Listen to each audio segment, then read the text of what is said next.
Joint family. रोशनी, अब तेरी शादी की उम्र हो चुकी है, सब तेरे लिए लड़का देख रहे हैं और तू है कि 8-9 बजे बिस्तर से उठ रही है। मम्मी, क्या आप भी सुबह सुबह ज्ञान दे रही हो? सोने तो दो कम से कम। क्या करें, अब तेरी हरकतें ही ऐसी हैं। चल अब बिस्तर छोड़ और मेरे साथ खाना बनाना सीख। ना, मैं नहीं बना रही खाना वाना। आप प्लीज जाइए ना यहाँ से। रोशनी की बातों से निराश होकर निशा वहाँ से चली जाती है। निशा, तुम रोशनी को घर का कामकाज क्यों नहीं सिखाती? अगर यही हाल रहा फिर तो 2 दिन में उसके ससुराल वाले उसे यहाँ छोड़कर चल देंगे। मैं तो बहुत कोशिश करती हूँ उसे घर की जिम्मेदारियां सिखाने की, लेकिन वो मेरी सुने तब ना। आप तो जानते ही हैं ना कि वो कितनी जिद्दी है। हमें निशा के लिए एक ऐसा लड़का ढूंढना होगा जिसका भरा पूरा परिवार हो, सास ससुर से लेकर जेठ जिठानी देवर ननद सब हो। यहाँ ना सही, लेकिन शादी के बाद उसे वहाँ अपनी जिम्मेदारियों का एहसास जरूर होगा। कुछ दिनों के बाद रोशनी का परिवार उसके लिए लड़का देखना शुरू कर देता है और एक दिन चिराग नाम का लड़का रोशनी को देखने अपने परिवार के साथ उसके घर पहुंच जाता है। देखिए भाई साहब, मैं पहले ही आपको बता देती हूँ, हमारा परिवार बहुत बड़ा है, इसलिए अगर आपकी लड़की हमारे घर की जिम्मेदारियाँ बिना ना नुकुर के उठा सकती है तभी हम ये रिश्ता पक्का करेंगे। अरे ये भी कोई बोलने वाली बात है बहन जी। हमारी रोशनी आपके पूरे परिवार को बैठे बैठे खिला सकती है, इतनी जिम्मेदार है मेरी बेटी। अगर ऐसी बात है फिर तो हमें इस रिश्ते से कोई आपत्ति नहीं है। तो फिर चट मंगनी पट ब्याह के बारे में क्या ख्याल है? हाँ बिल्कुल, शादी में देर किस बात की। 3 हफ्ते बाद ही शादी का शुभ योग है। अगर आपको कोई दिक्कत ना हो तो हम इनकी शादी भी 3 हफ्ते बाद ही करा देते हैं। अरे हमें इसमें कोई परेशानी नहीं है। इस तरह दोनों परिवारों में शादी की तैयारियां शुरू हो जाती है और कुछ ही दिनों बाद रोशनी की शादी चिराग से करा दी जाती है। शादी के बाद, बहू इनसे मिलो, ये है तुम्हारी दादी सास, ये बड़ी सास और बड़े ससुर, ये तुम्हारे जेठ, ये जेठानी, ये दोनों तुम्हारे देवर और ये इस परिवार की सबसे छोटी बेटी सिमरन, यानी कि तुम्हारी ननद है। परिवार में इतने सारे लोगों को देखकर रोशनी का सर चकरा जाता है। वो अपना सर पकड़ लेती है और मन ही मन सोचने लगती है, हे भगवान, ये किस जन्म का बदला लिया है आपने मुझसे? मैंने क्या बिगाड़ा था आपका जो आपने मुझे ऐसा परिवार दिया? बेटा, किस सोच में पड़ गई तुम? और कितने लोग हैं आपके परिवार में? बस हम इतने ही लोग हैं बेटा, ज्यादा लंबा परिवार नहीं है हमारा। अब इससे लंबा और कितना बड़ा परिवार होगा आपका? ये ससुराल कम चिड़ियाघर ज्यादा लग रहा है। कुछ कहा क्या तुमने बेटा? नहीं मम्मी जी, वो मैं बहुत थक गई हूँ, तो क्या अब मैं सोने जा सकती हूँ? हाँ क्यों नहीं बहू। चिराग, बहू को अंदर कमरे में लेकर जा। जी माँ। चिराग रोशनी को अंदर कमरे में लेकर जाता है। चिराग, मुझे यहाँ नहीं रहना, मुझे अलग रहना है। ये तुम क्या बोल रही हो रोशनी? अभी तो आई हो तुम और अभी अलग होने की बात कर रही हो। परिवार वालों को पता चलेगा तो कितने दुखी होंगे वो लोग। मुझे नहीं मतलब किसी से, और इसे तुम परिवार कहते हो? ये परिवार कम कोई गली मोहल्ला ज्यादा लग रहा है। रोशनी, अभी तुम नई हो इस परिवार में, इसलिए शायद तुम्हें ऐसा लग रहा है। कुछ दिन में आदत हो जाएगी तुम्हें। चिराग की बात सुनकर रोशनी अपना सर पकड़ लेती है। आपको समझाना तो दीवार में सर पटकना है। मैं सो रही हूँ, लाइट ऑफ मत करना, मुझे अंधेरे में नींद नहीं आती। इतना बोलकर रोशनी बिस्तर पर लेट जाती है। रोशनी को देखकर चिराग का मुंह खुला का खुला रह जाता है। वो भी पैर पटकते हुए बिस्तर के दूसरे कोने में अपना मुंह मोड़कर सो जाता है। अगले दिन, देवरानी जी, आप उठ भी जाइए, सुबह के 6 बज चुके हैं। सोने दो ना मम्मी, क्यों परेशान कर रही हो? देवरानी जी, मैं आपकी मम्मी नहीं जेठानी हूँ। सुबह सुबह क्या मजाक है मम्मी? इतना कहकर रोशनी अपनी आंखें मसलते हुए उठती है और अपनी जेठानी को देखकर चौंक जाती है। दीदी आप यहाँ? पिछले 1 घंटे से तुम्हें उठा रही हूँ, लेकिन तुम हो कि अब उठ रही हो? लेकिन अभी तो सिर्फ 6 बज रहे हैं, आपने मुझे उठाया क्यों? वो इसलिए क्योंकि आज तुम्हारे इस घर में पहली रसोई है, तो खाना आज तुम्हें ही बनाना होगा ना। क्या? मुझे पूरे मोहल्ले के लिए खाना बनाना पड़ेगा? नहीं रोशनी, तुम्हें पूरे मोहल्ले के लिए नहीं, सिर्फ परिवार के लोगों के लिए ही खाना बनाना है। आपका परिवार किसी मोहल्ले से कम है क्या? कुछ कहा क्या तुमने? हाँ नहीं दीदी, आप चलिए, मैं अभी फ्रेश होकर आती हूँ।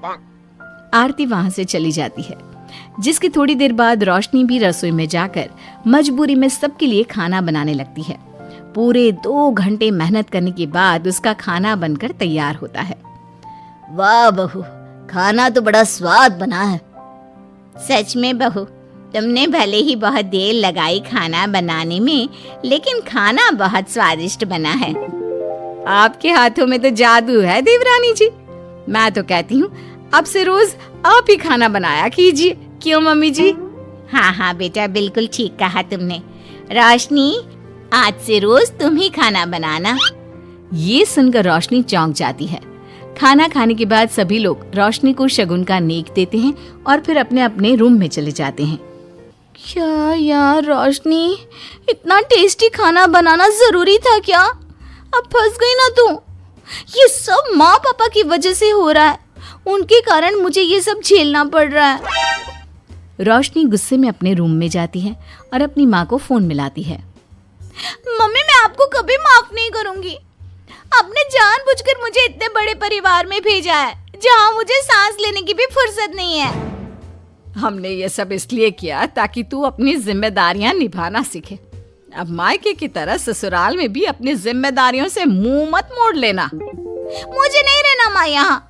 इस घर में जितने लोग हैं उतने तो हमारे गली मोहल्ले में भी नहीं थे। माँ, मैं आपसे आपकी सारी बातें मानूंगी, पर प्लीज मुझे यहाँ से ले जाइए।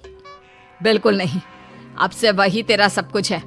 वहां से भागने के बजाय अपनी जिम्मेदारियां पूरी करना सीख, इससे हमें भी थोड़ी खुशी मिल जाएगी। माँ की बातों से निराश होकर रोशनी फोन काट देती है, जिसके बाद उसकी नजर नेक में मिले पैसों पर पड़ती है और वो फटाफट से बिस्तर पर बैठकर पैसे गिनना शुरू कर देती है। अरे वाह, ये तो पूरे 25,000 रुपए हैं। किसी ने भी 5100 से कम का नेक नहीं दिया। चलो अच्छा है, कुछ तो फायदा हुआ इतने बड़े परिवार में शादी करने का। अब इन सब पैसों से मैं अकेले शॉपिंग करूंगी, बहुत मजा आएगा। शॉपिंग के बारे में सोच सोच कर ही रोशनी अपने बिस्तर पर कूदने लगती है। उसे बिस्तर पर कूदता देख सभी लोग चौंक जाते हैं। भाभी, आप ऐसे क्यों उछल रही हो? छोटी बच्ची हो क्या? अपनी ननद की बात सुनकर रोशनी का मुंह खुला का खुला रह जाता है। थोड़ी देर बाद रोशनी घर में बिना बताए शॉपिंग के लिए निकल जाती है और शगुन में मिले पूरे पैसों को शॉपिंग में उड़ा देती है। शाम में, देवरानी जी कहाँ गई थी आप? जानते हैं सब आपके लिए कितना परेशान हो गए थे, कम से कम आपको बताकर तो जाना चाहिए था ना। सॉरी दीदी, मैं आप लोगों को बताना भूल गई। वैसे इतने सारे बैग किस चीज के हैं? तुम शॉपिंग करने गई थी क्या? हाँ दीदी, वो आज नेक में इतने सारे पैसे मिले थे ना, तो मैंने सोचा क्यों ना मैं उन पैसों की शॉपिंग ही कर लूं। अरे वाह, ये तो बहुत अच्छा सोचा तुमने। मम्मी, पापा, सिमरन, देवर जी, सब बाहर आइए।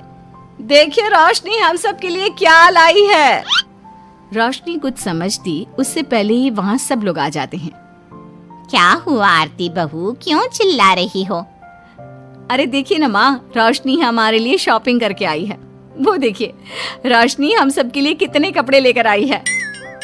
आरती की बात सुनकर रोशनी के पैरों तले जमीन खिसक जाती है। उसके मुंह से एक शब्द तक नहीं निकलता। सच में भाभी, आप कितनी अच्छी हो। बेटा, हम सबके लिए तुझे खरीदारी करने की क्या जरूरत थी? अभी तेरी नई नई शादी हुई है, तुझे अपने लिए लेना चाहिए था ना। एक काम कर, ये सारे कपड़े तू ही रख ले, किसी को कुछ देने की जरूरत नहीं है।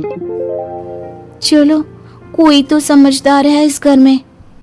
वाह भाभी, कितनी सुंदर ड्रेस है। ये शॉर्ट ड्रेस मुझे पता है आप मेरे लिए ही लाए होंगे, है ना? इसे मैं रख लेती हूँ। माँ, रोशनी इतने प्यार से सबके लिए कपड़े लेकर आई है, हमें मना नहीं करना चाहिए। तू सही बोल रही है बेटा, उसका मन रखने के लिए मैं ले लेती हूँ 1-2 साड़ियाँ। रोशनी झूठी मुस्कान लिए खड़े होकर सब देखती रहती है। देखते ही देखते उसके लाए सारे कपड़े घर वाले आपस में बांट लेते हैं और अब सिर्फ एक रुमाल को छोड़कर उसके पास कुछ नहीं बचता। अब ये रुमाल भी क्यों छोड़ा, इसे भी ले ही लेते। इतने में ही सिमरन रोशनी को आवाज देती है। भाभी, वो गलती से रुमाल रह गया है, क्या वो मुझे मिल सकता है? रोशनी वो रुमाल भी सिमरन को दे देती है। इतनी मेहनत से मैंने ये सब कुछ लिया था, लेकिन इन लोगों से मेरी खुशी बर्दाश्त नहीं हुई, कुछ भी नहीं छोड़ा। थोड़ी देर बाद रोशनी का पति भी वहां आ जाता है। मैंने सुना है आज तुमने सभी के लिए खरीदारी की है, तुम मेरे लिए कुछ लेकर नहीं आई? बस फिर क्या था, इतना सुनते ही रोशनी का पारा हाई हो जाता है और वो चिराग को घूरने लगती है, जिससे चिराग डर के मारे वहां से खिसक जाता है। हाय रे, फूटी किस्मत मेरी, जो ये जॉइंट फैमिली मेरे मत्थे चढ़ी।